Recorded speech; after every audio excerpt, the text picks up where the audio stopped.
اس وقت سیاسی استحکام میں اگر کوئی رکاوٹ ہے تو وہ پاکستان تحریک انصاف کے بانی چیئرمین عمران خان ہے۔ عمران خان خود کو اور ملک کو تباہ و برباد کر سکتے ہیں، اب دیکھنا ہے کہ وہ پہلے کس کو تباہ کرتے ہیں۔ یہ کہنا تھا مسلم لیگ نون پنجاب کے صدر اور سابق وفاقی وزیر رانا ثناءاللہ کا۔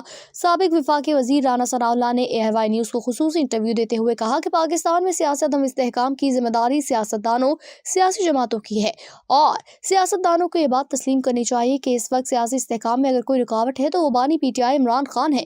بانی PTI خود کو اور ملک کو تباہ کر سکتے ہیں، اب دیکھنا یہ ہے کہ وہ پہلے کس کو تباہ کرتے ہیں۔ رانا ثناءاللہ کا کہنا تھا ووٹ مزاحمت کا ہے اور لوگ مزاحمت سے محبت کرتے ہیں۔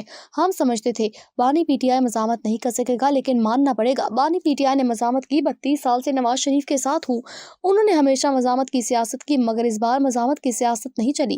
رانا ثناءاللہ کا کہنا تھا دیکھنا ہے بانی PTI کی مزاحمت ہمیں لے ڈوبے گی یا ہماری مفاہمت۔ مجھے لگتا ہے ان کی مزاحمت اور ہماری مفاہمت کے درمیان ہی کچھ ہے۔ سابق وفاقی وزیر رانا ثناءاللہ نے کہا پارٹی میٹنگ میں میری رائے تھی اتحادی حکومت نہیں بنانی چاہیے، یہ بات درست نہیں کہ سلیکشن میں سلیکشن ہوئی، یہ سب سازشی تھیوریاں، کسی کو ٹارگٹ بھی نہیں کیا گیا۔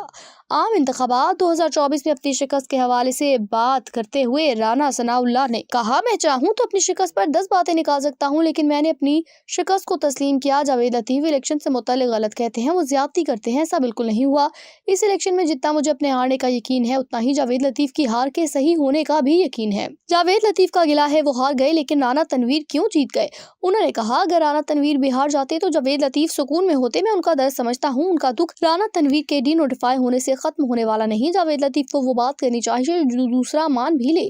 سابق وفاقی وزیر رانا ثناءاللہ نے کہا پارلیمنٹ میں تقریب کے دوران سابق army chief general Qamar Javed Bajwa نے ہیروئن کیس پر میرے متعلق بہت غلط بات کی تھی، جس پر تلخ کلامی ہوئی تھی۔ شہباز شریف نے جنرل باجوہ کو کہا دیکھیں رانا ثنا کے ساتھ زیادتی ہوئی، وہ بے گناہ ہے، تو قمر باجوہ نے کہا کہ وہ اس میں بے گناہ ہے تو کوئی اور کام کیا ہوگا، میں نے یہ بات سن لی تھی۔ رانا ثناءاللہ نے کہا کچھ روز بعد پھر پارلیمنٹ میں بریفنگ تھی تو قمر جاوید باجوہ سے میری تلخی ہو گئی۔ میں نے باجوہ سے کہا آپ نے میرے خلاف جو مقدمہ بنایا اللہ میرا انصاف کرے گا، جس پر قمر باجوہ نے مجھے جواب دیا کہ نہیں، کیس میں نے نہیں بنایا۔ تو میں نے کہا آپ نے ہی بنایا ہے، آپ کا ماتحت اگر آپ کی مرضی کے بغیر کوئی کام کرتا تو 4 دن بعد اس کا کورٹ مارشل ہو جاتا۔ جب ہمارے درمیان تلخی بڑھی تو اعظم نذیر تارڑ اور خواجہ سعد رفیق بیچ میں آئے اور کہا چھوڑ دیں۔ سابق وفاقی وزیر رانا ثناءاللہ نے کہا مجھ پر یہ کیس کروانے والا عمران خان تھا، لیکن کرنے والا قمر جاوید باجوہ ہی تھا۔ مسلم لیگ نون کے پنجاب کے صدر اور سابق وفاقی وزیر نے کہا قانون نافذ کرنے والے کسی ادارے کو حق نہیں وہ چادر چار دیواری کا تقدس پامال کرے۔ PTI والے شور تو مچاتے ہیں لیکن تحریری شکایت نہیں کرتے۔ شہباز گل اعظم سواتی کو میں نے خود کہا کہ شکایت کرو، ہم انکوائری کرتے ہیں، دونوں نے شکایت نہیں کی۔ جب ہم پر ٹارچر ہوا تو ہم نے مقدمات درج کرائے۔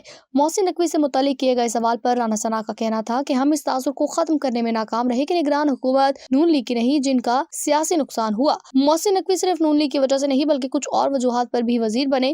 انہوں نے کہا ایسی ترمیم ہونی چاہیے کہ نگران حکومتی شخصیات کسی بھی منتخب حکومت کا حصہ نہ ہو، ورنہ اس طرح تو ہر نگران حکومت اپنی سیٹ پکی کرنے کے لیے ایسے اقدامات کرے گی۔